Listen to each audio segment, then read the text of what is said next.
Hi friends, you're welcome back to today's video on short division with remainder. Short division with what? Remainders.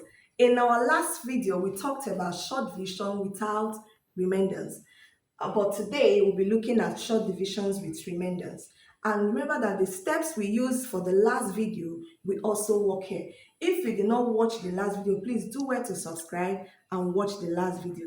Now look at the examples we have for today. We have 71 divided by 3, which is a 2-digit number dividing 1-digit number.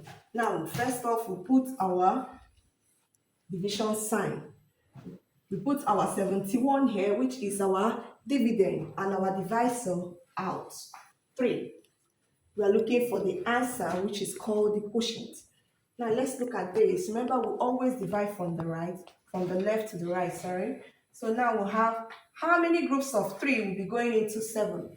How many groups of 3 will be going into 7? Or what number will you multiply by 3 that will give you a number close to 7? That number is 2. So we have 2 groups of 3 is in 7. 2 times 3 is 6. Now what is the difference between 7 and 6?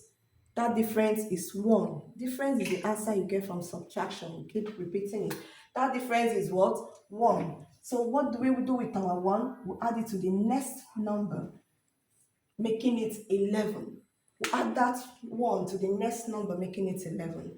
3 multiplied a number here will give us 11, or a number very close to 11. Or you ask yourself, how many groups of 3 will be going into 11?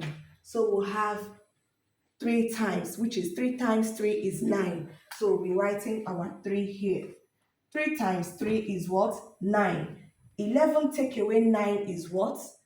2. 11 take away 9 will give us 2. So therefore our remainder will be what? 2.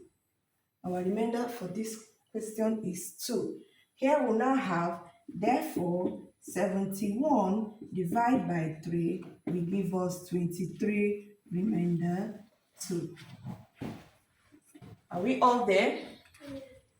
Let's move over to the second question. We have 259 divided by 4. 259 divided by 4. How many times 4 going into 2? Is it possible? Why? Because 2 is smaller than the divisor. So we'll not combine, we use 25. 5 will help 2 here. So 4 times a number here will give us a number close to 25, or 25 itself. Or you ask yourself, how many groups of 4 will you find in the number 25? And that is 6. We'll write our 6 here. We're not going to write it under above 2. Reason is because we didn't use the 2 to divide. We combine these 2 numbers to use. So we are going to write it above 5. So we have 6 times 4 is what?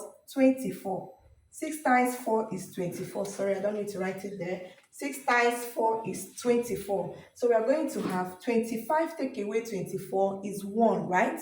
25 take away 24 that we got from 6 multiply 4 is 1. So that's 1, we'll be adding it here to make it 19.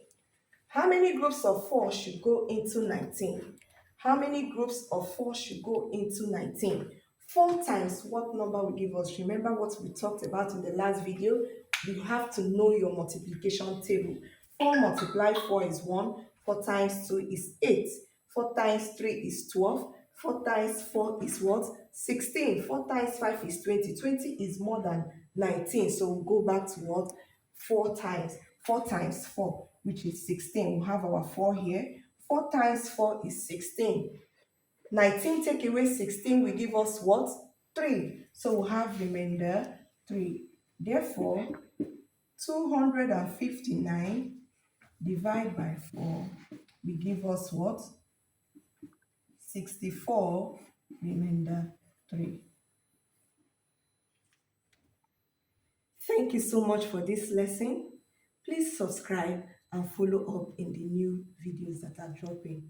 Thank you.